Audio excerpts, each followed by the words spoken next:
Hi, today we are talking about Christa Wolf's novel, Cassandra, which is a short novel retelling pretty much the Trojan War from Cassandra's perspective. And Christa Wolf follows this story with 4 essays about how she came about to rewriting this narrative and why it was important. And we'll be reading the first of those essays as well, alongside our reading of the novel. Christa Wolf is really engaged with sort of what does it mean to rewrite mythology, and how much does myth intersect with history.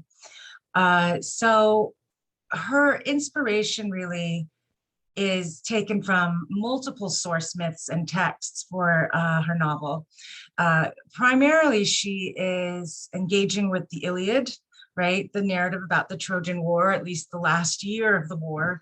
And of course, the Orestia, the first play in that trilogy that we've just read, Agamemnon, where Cassandra makes a very sort of important appearance, at least for Christa Wolf. Cassandra seems to be the central character of interest, at least for her in that play.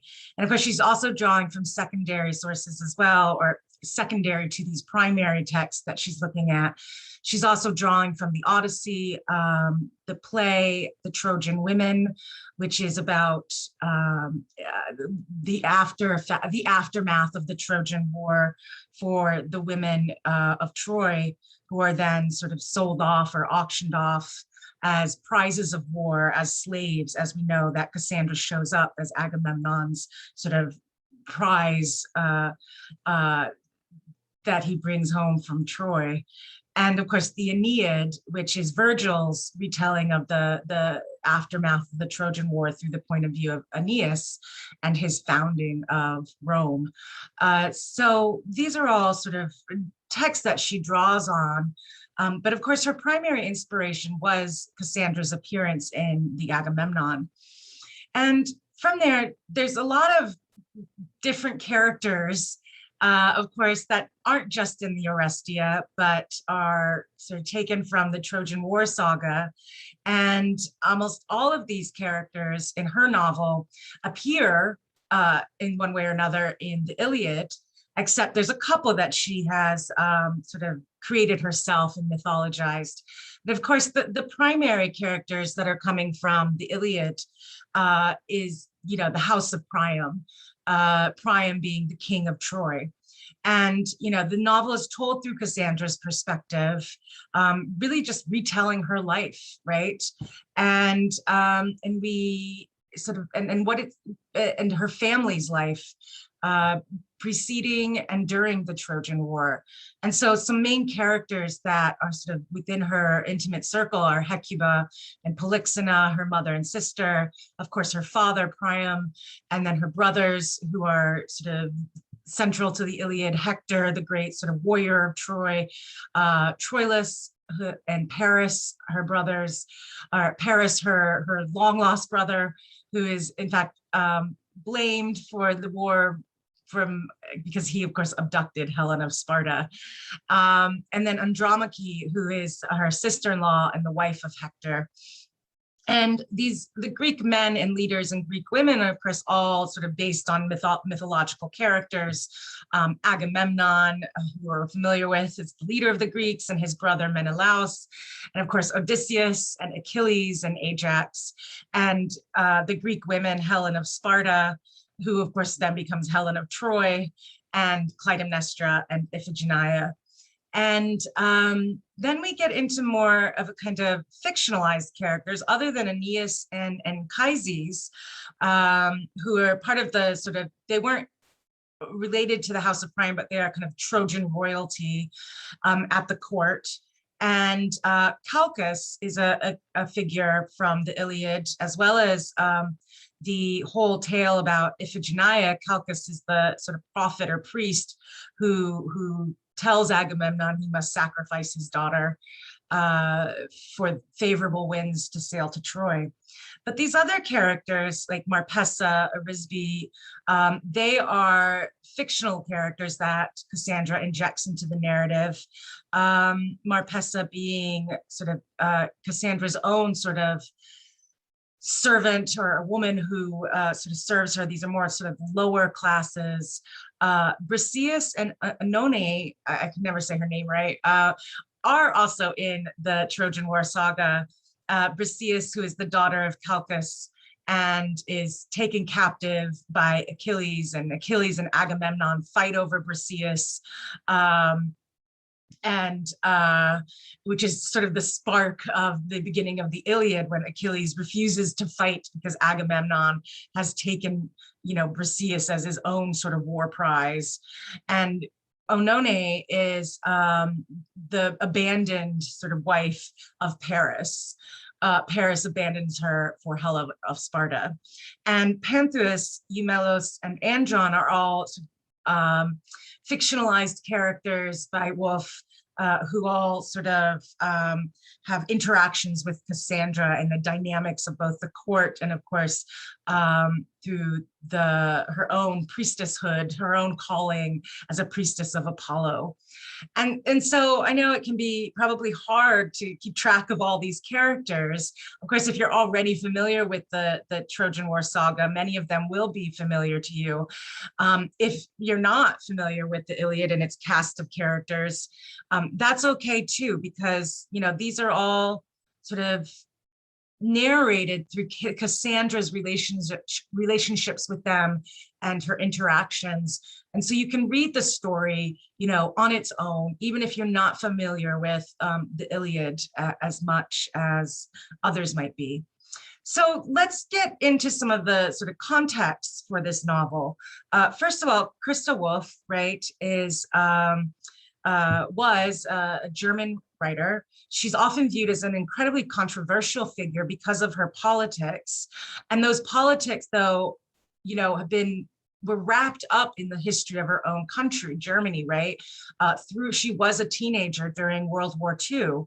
And in fact, she has a very early novel and also a memoir about her experiences as a child during World War II. She was recruited to be a member of the Nazi Youth Party. And she's in these novels, she's sort of grappling with that. I mean, what it means to be a child and also sort of caught up in one's nation's politics and, of course, German fascism. She was a member of the Socialist Unity Party of East Germany. So right after World War II, Germany was split into West and East Germany. And East Germany was, very sort of, that was sort of, if you're not familiar with the history, right? They were the ones who were sort of barred off from the, by the Berlin Wall. They were far more restricted. They were led by sort of a very sort of strict communism. And so she was a member at the end of the war, right, for quite a long time, 40 years of her life, of this party. And yet she also remained an opponent of German reunification. Even though, Wolf has some very sort of democratic, liberal views and politics. So her politics are not, really simple. And then near the end of her life, it was revealed that she was a Stasi informant, right? The Stasi police, or kind of similar to their spy system, but it was all very coercive, and it was used primarily by, the Stasi would coerce people into spying on their own neighbors, right? So she was sort of a reluctant Stasi informant for a couple years. And then when she stopped doing that, she herself became closely watched, closely observed by the Stasi for 30 years. The Stasi were the sort of very authoritarian, restrictive police in East Germany. And we're going to see strands of this in Cassandra, in the sort of court politics during the war with the Greeks. And so all of these sort of important to know, these facts about her life, because they really lend themselves to the major themes throughout much of her work, which were, things that she herself had experienced in her own life, right? The social pressures, particularly placed on women to conform, right? Or just citizens of the state to conform with the state, especially, women in relationship to patriarchal systems of power. And so the struggle for women, their experiences of sort of forming their own sort of identity and discovering who they are, in relationship to, but also in resistance to patriarchal systems of power. And that is, really central to Cassandra's narrative. She finds herself, pressured to conform to the Trojan court and, propaganda. And yet she, because she can't help herself, she's Cassandra, she speaks out, she speaks the truth. And that puts her in direct conflict with, the state apparatus that is set up during the war. And Cassandra also explores, as similar to the Orestia, this shift from a matriarchal to patriarchal society. And really, this is all to Woolf's critique of war, right? That patriarchy is fundamentally rooted in war, violence, and economic power. And we see these sort of politics play out in Troy and in the House of Priam. And then to think more about sort of the historical context, but not just, Woolf is not just rewriting Cassandra as a way to sort of explore her own sort of experiences with German fascism, post-war Germany, and as a citizen of the GDR, or the East Germany. But, the novel was published in 1982, and yet it's still highly relevant and resonant to us today, because we can read that Woolf herself, just as Cassandra was sort of a prophet who spoke, about the abuses of power and during wartime, Woolf herself seems kind of prophetic, right? She seems to foresee a lot of the post 9/11 conflicts and politics of the war on terrorism, right? Namely, the manufacturing of war and the implications of a war without end. Again, these are all sort of very present in Cassandra. You'll be able to sort of identify some of these as you're reading. The political manipulation of the news media and language in its propaganda for war, especially during wartime, enforcing the control and authority of the state by spying on one's own citizens. This is not something that's just happened in East Germany. We could see that in post 9/11, the spying that was done by the US on its own citizens. The moral ambiguity of a victory when one also becomes the same as the enemy, right? When is when is the enemy, no longer different from us? When is the us and the them? The moral lines drawn between the two start to disappear. And of course, the impact of war on civilians and especially women, right? This is part of her critique of patriarchy, that, war works to further reify or thingify, women as objects of contestation and weapons that are used against the enemy. So even when I was going through the character list, you can see, right, women are sort of used as objects of exchange between the men in the Iliad. And Cassandra is acutely aware of this. Of course, that becomes her own fate, right, at the end of the Trojan War. But ultimately, I think if we understand, despite some of Christa Wolf's very sort of complicated politics, her primary critique is, about systems of power. And as she says here in this quotation, every system of power in the world has a vested interest in weakening the individuality of its subjects and tries to weaken, or if possible, completely extinguish it, right? Extinguish each of our own individual rights as human beings, and that systems of power turn us into objects, right? Sort of the masses. And so that's a really important thing to think about as you're reading, Cassandra, how, you know, Troy once was this great ideal place, and yet through war, it becomes, you know, a corrupted system of power. And Cassandra's there to witness that and critique it. And so this is linked in some ways to Woolf's own views on rewriting myth and history, right? The loss of individuality, the loss of the sort of common people's voices, especially during the voices of the citizens during a war, right? That, in fact, right, often for Woolf, as she argues in both the novel and the essays that follow, that, you know, rewriting myth is a kind of blending of both myth and history. And its primary aim is to recover and record the narratives of those who have been lost to history, or those who have been silenced by the victors and the heroes. And we can see that here in this first quotation from Cassandra, right, where Cassandra is sort of contemplating her, you know, foreseeable murder by Clytemnestra, and she sort of wishes she could, you know, she wants to ask Clytemnestra not, you know, to show mercy, not to murder her, like, but she could put her in a dungeon and let her live there, right, on nothing in a dungeon, but what would be most important is this, right? Send me a scribe, or better yet, a young slave woman with a keen memory and a powerful voice. Ordain that she may repeat to her daughter what she hears from me, that the daughter in turn may pass it on to her daughter, and so on, so that alongside the river of heroic songs, this tiny rivulet too may reach those far away, perhaps happier people who will live in times to come. Right? This passage from Cassandra is really sort of poignant in speaking to the lost voices of women, right? The lost voices of those who are silenced by the politics of war or patriarchy, and that their stories get lost to history and time, right? It's always the stories of the heroes that get attention.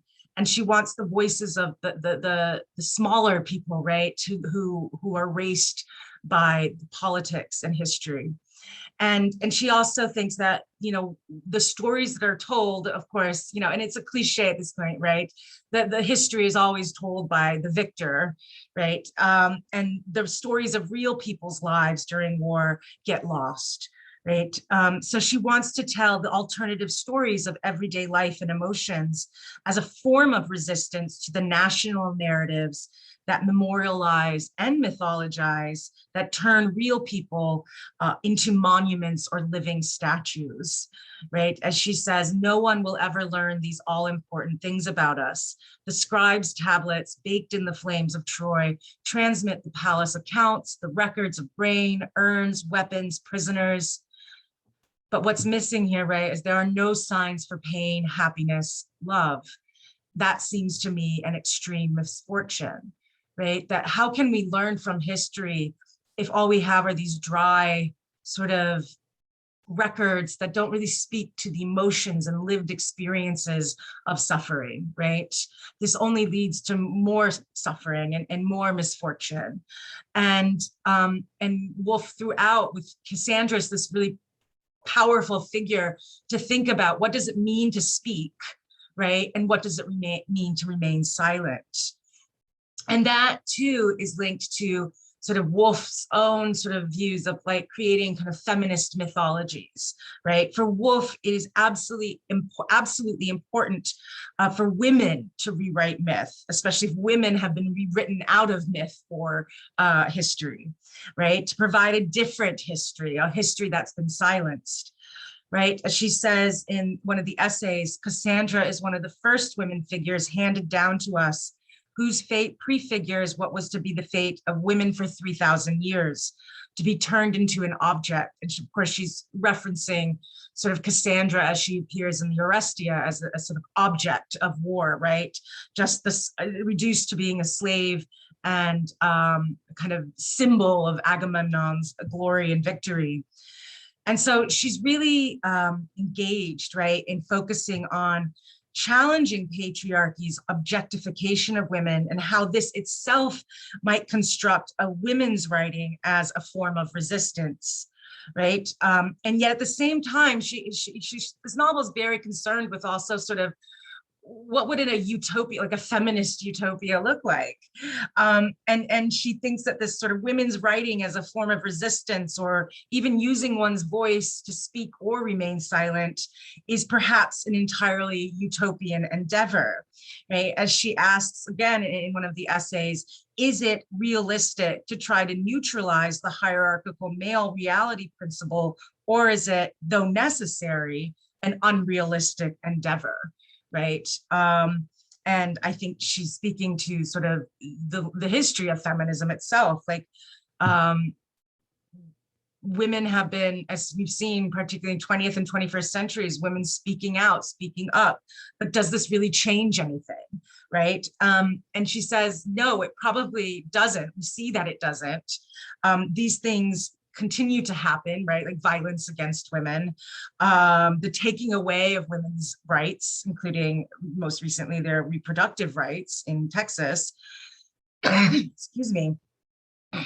But she says that even if it's an unrealistic endeavor, it's absolutely important and essential, right? So Woolf is discussing, you know, in many of the essays that follow the novel, how providing Cassandra with a voice that's been silenced and objectified, allows for a way to bring Cassandra out of that objectification, and how that can connect to women's writing, how it functions as an imperative to bear witness. And I'll talk a bit more now about sort of the importance of bearing witness and testimony and trauma, right? And in these quotations, right, from that come from Cassandra, the novel, are really important to sort of things, self-discoveries that Cassandra makes, that even if, you know, even in our silences, as this quotation says, right, sometimes our silences speak a great deal. And also, she says, how could I have said to you what I was scarcely able to think, right? That sometimes the systems of power and violence are so crushing and oppressive that it's very hard to even think about one's own sort of wants and needs and desires up against these sort of, as she calls it, the hierarchical reality principle that patriarchy sets up.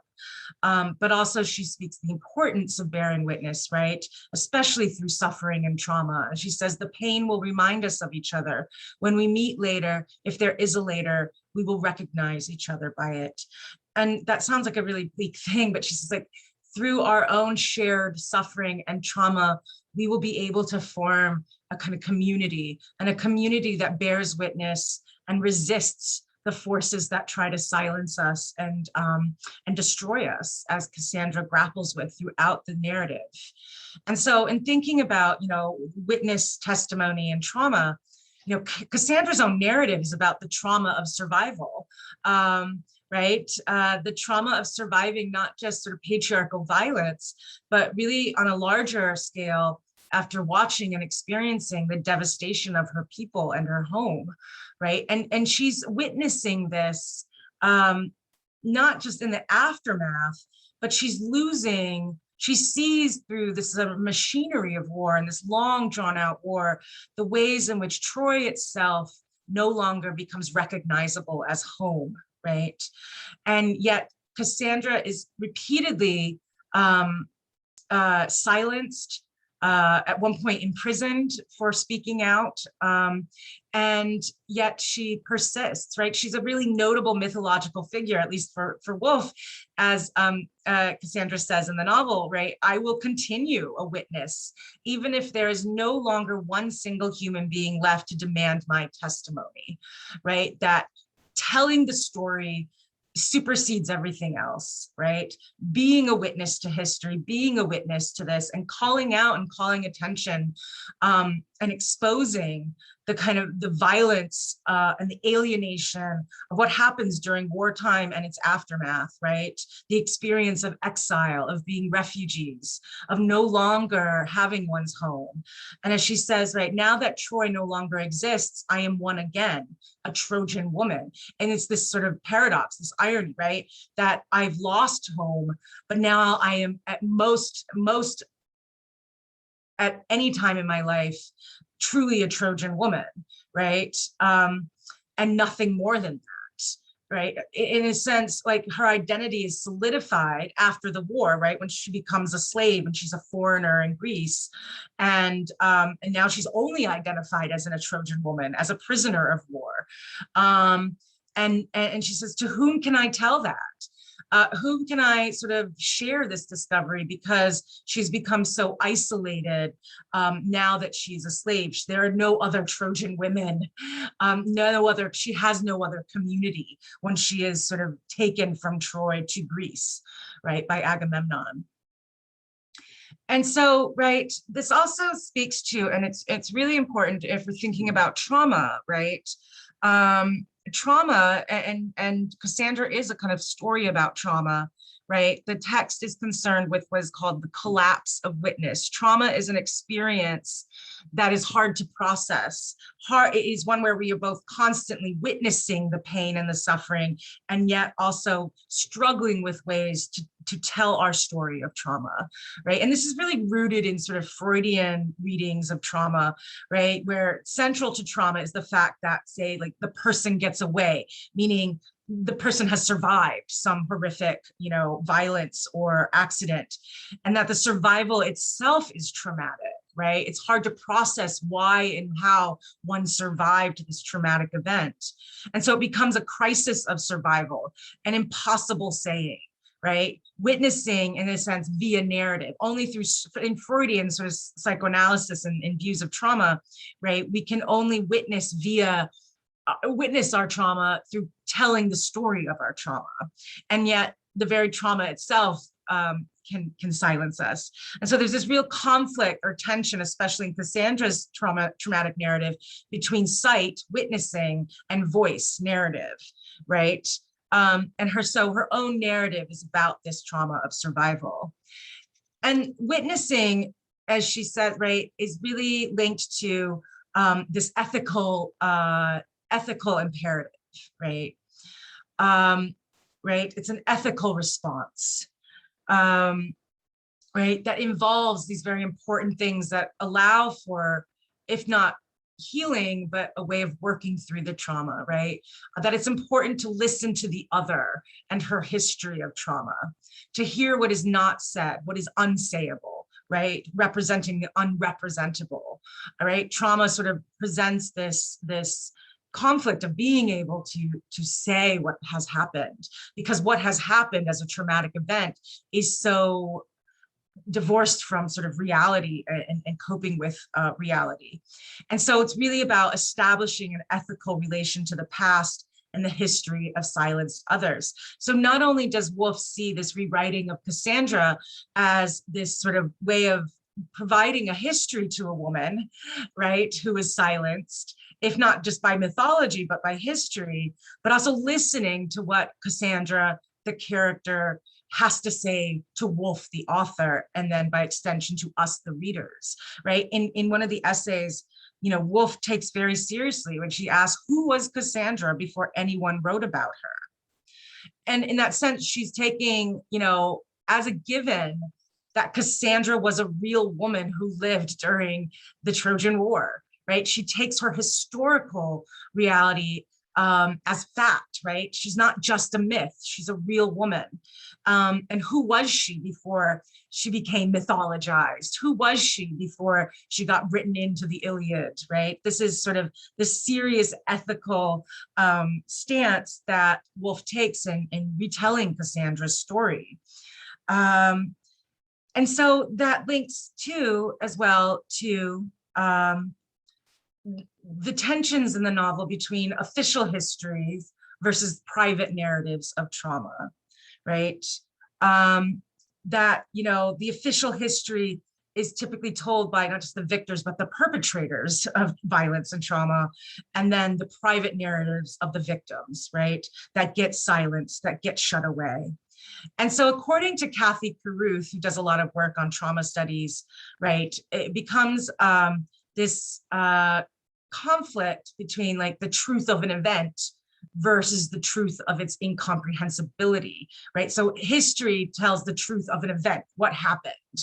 But for those who experience the trauma of history, the truth is really found in its incomprehensibility, right? It's our inability to understand. So it creates this dilemma for historical narrative and understanding, right? It raises some key moral ethical questions, especially in connection to the relationships between literature, narrative, and trauma. For instance, right, can we play with the reality of the past? Should we even do this, right? But an answer to that might be, well, if the past has already been mythologized, then yes, we need to go back and maybe uncover the reality that is buried by the myth, right? And should we even do this is sort of Wolf saying, yes, we need to, especially for those whose realities have been buried over. And then how does the refusal to understand or fully interpret, right, the past allow us to resist categorizing and or denying the truth of reality, right? Very early in the first speak, we asked, right, is myth truthful? Does myth tell us something about truth? Tell us something about reality? And Wolf says, yes, it does, right? The myth of Cassandra can be sort of read and interpreted and excavated to see what, the realities and truths of women's lives, not just in Cassandra's time, but in our own time, right? There's this continuity between the reality of Cassandra's experiences in patriarchy and the realities of, women today, and as well as civilians during wartime today. So myth can sort of help us do that. And for Cassandra's character, how does blindness become a vital condition of creation, right? And also how it can restrict us from creativity, of not seeing the truth, right? Cassandra is constantly drawn between being blind to everything going on around her and then suddenly seeing, right? And so it's this process that she goes through from refusing to see sort of the reality of what's happening in Troy as it falls apart during the war, and then sort of insisting on seeing. And what she sees helps her create this narrative of testimony and witness. As she says, now I have learned what to see, what is not, right? In other words, sort of, that might be even a typo, but in other words, she's saying, right, I've learned to see what is not there, in a sense, right? The things that we've been told are there aren't really there. And I think that'll become clearer when you sort of read through the text. And so ultimately we should read Cassandra, not just as a kind of feminist rewriting of mythology, but it is ultimately really through Cassandra's voice and witness and testimony and the trauma of survival. It's an anti-war novel. And it is, and it's really important, right, to think about Cassandra, who is this war-resisting character, right? She is a pacifist, and she's constantly critiquing Troy and the Trojan leaders for their sort of moral vacuum, right, during wartime. And we can sort of read Cassandra as well as a kind of war-resisting character for modern times and modern wars, right? And Cassandra famously is, of course, because she's cursed by Apollo and no one will believe her, and it'll be Wolf plays with that part of her narrative. But basically Cassandra, by everyone else, because they won't believe her, because they can't see what she sees, right? They call her mad, right? Or they say she's out of her mind. When they say that, actually, for Cassandra, she is too much in her mind. she sees too clearly what no one else can see. And it almost becomes like a kind of madness, right, to remain silent, right? She's actually, to retain her sanity, she is compelled to speak and to seek and speak the truth and knowledge about what is happening right before her eyes and everyone else's eyes, but everyone else is ignoring it or repressing it or pretending like everything is normal. When Cassandra's like, that is the madness. To pretend everything is normal during wartime is in fact insane. Right? So she's really, Woolf, in thinking about the sort of mythological sort of characterization of Cassandra as a mad woman. And we even saw that in the Orestia, right, in Agamemnon, when the chorus, thinks she's just this crazy person, right, who's just out of her mind. It's actually, she's seeing things that other people can't see, that's right in front of them, right? When she says in Agamemnon, you aren't listening to me, your king is about to be killed, right? And the chorus is like, but what man would dare to kill him? And she's like, what man? I'm not, it's right before you. It's not a man, it's a woman. It's as simple as that, Clytemnestra, right?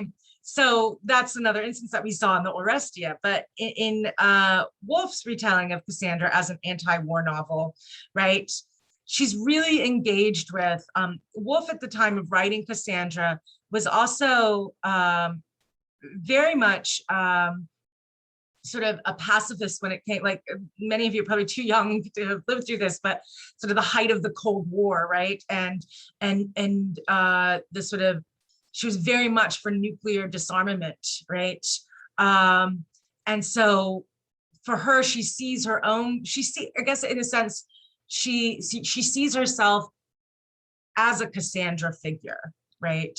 She says in one of the essays, to prevent wars, people must criticize in their own country the abuses that occur in their own country, right? We can criticize other countries as much as we want, but really to prevent, any kind of conflict, we must have people who are willing to speak out and speak up about where their own country is abusing its power, right? And I think that's a kind of universal insight that holds true to even this day, right?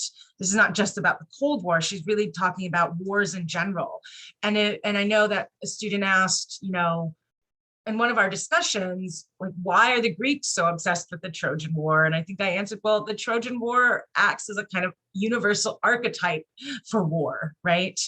And certainly Cassandra sees it. I mean, Christa Wolf sees it that way. And then she becomes much more sort of thinking about, what are the options, right, for us?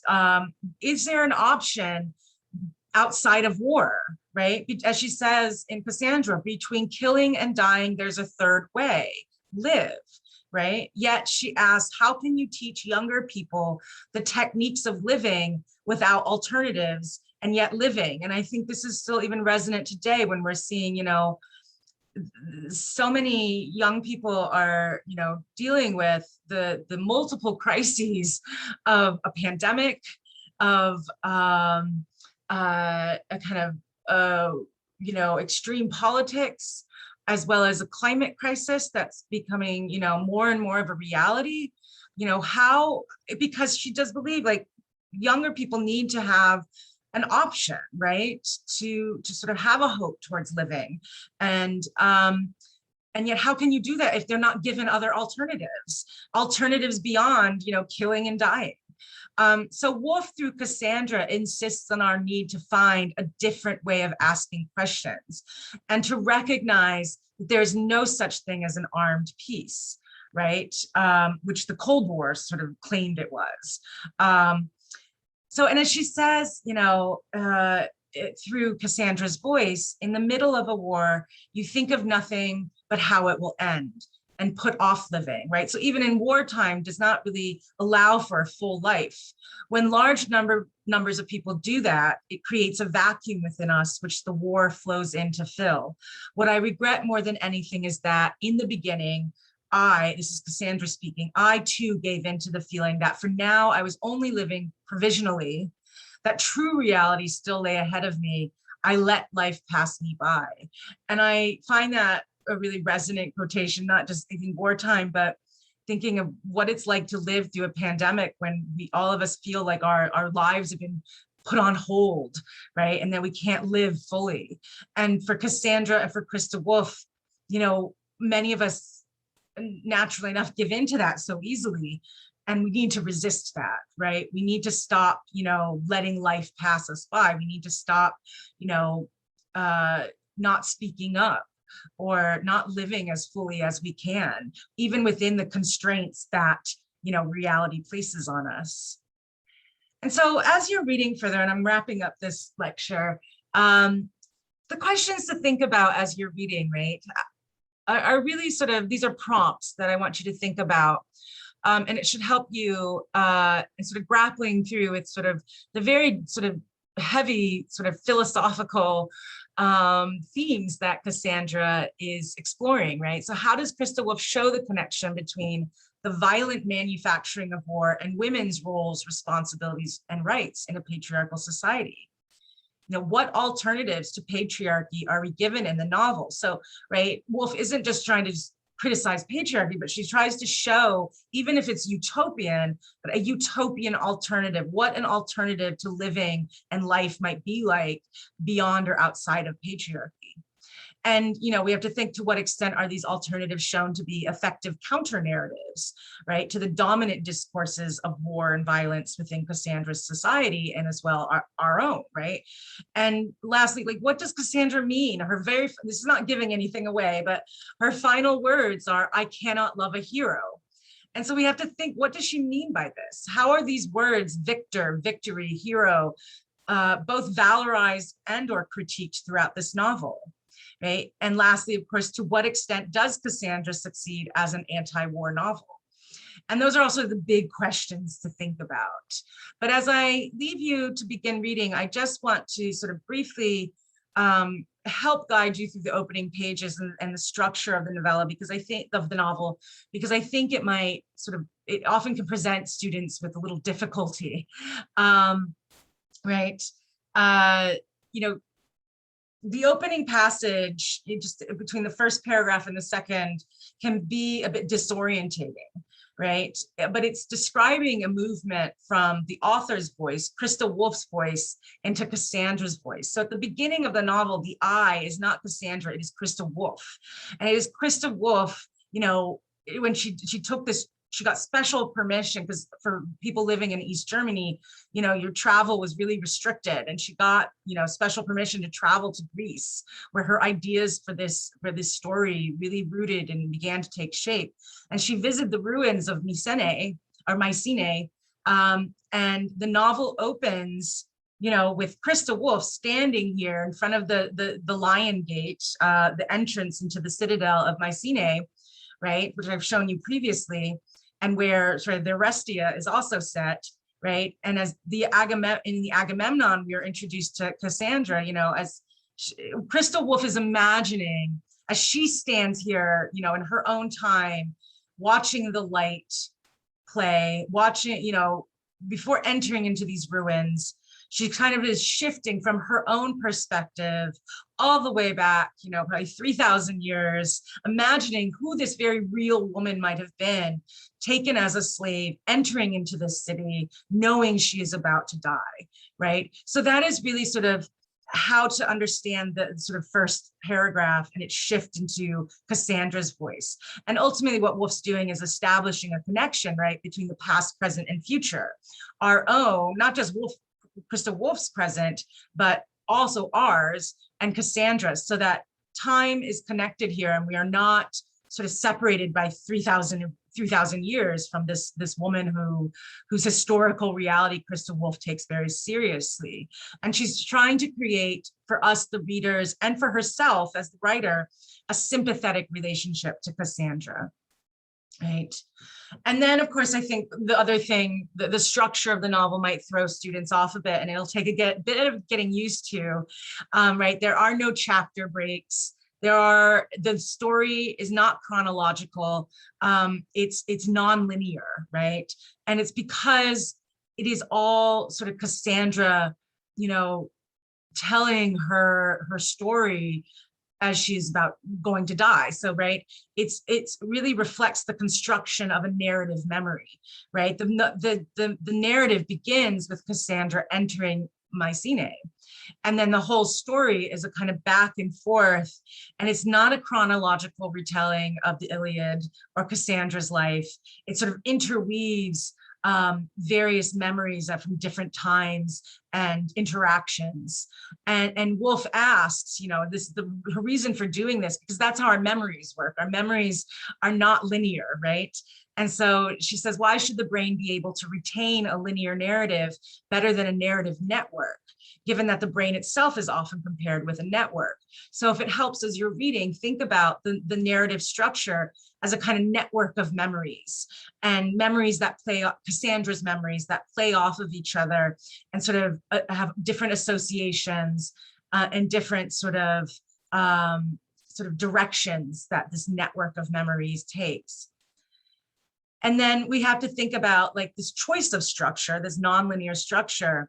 Why is this so important in constructing the relationship between the reader and Cassandra's own voice vision? Like, right, if Cassandra is bearing witness, if she's giving testimony, we are the ones who are receiving that testimony, that witness, right? And what kind of ethical relationship is Woolf sort of setting up between us, the reader, and listening to Cassandra's voice?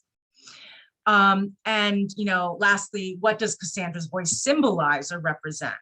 Likewise, right, how does silence become just as important as speaking, right? How does silence work as both a form of complicity and resistance? And I've given here some page numbers that you can find these examples that I'm sort of referring to here, but I didn't want to quote them because I don't want to give everything away in the intro lecture. Right? Okay, so I'm wrapping the lecture up. I hope you enjoy reading this novel. You may not. I will just say in closing, I've been reading and rereading this novel, Cassandra, for probably about 30 years. This novel had a really profound influence on me and my own interests and scholarship and research and teaching on sort of thinking about what it means to rewrite mythology, and particularly, you know, from a feminist gender scholar perspective, what does it mean for women to rewrite mythology? And so this is a really sort of fundamentally great book that not only influenced me, but has influenced many other sort of writers who are sort of grappling with rewriting myth as a kind of historical narrative. All right, so enjoy reading. I look forward to hearing your thoughts on Wednesday when we begin our discussion. All right, bye.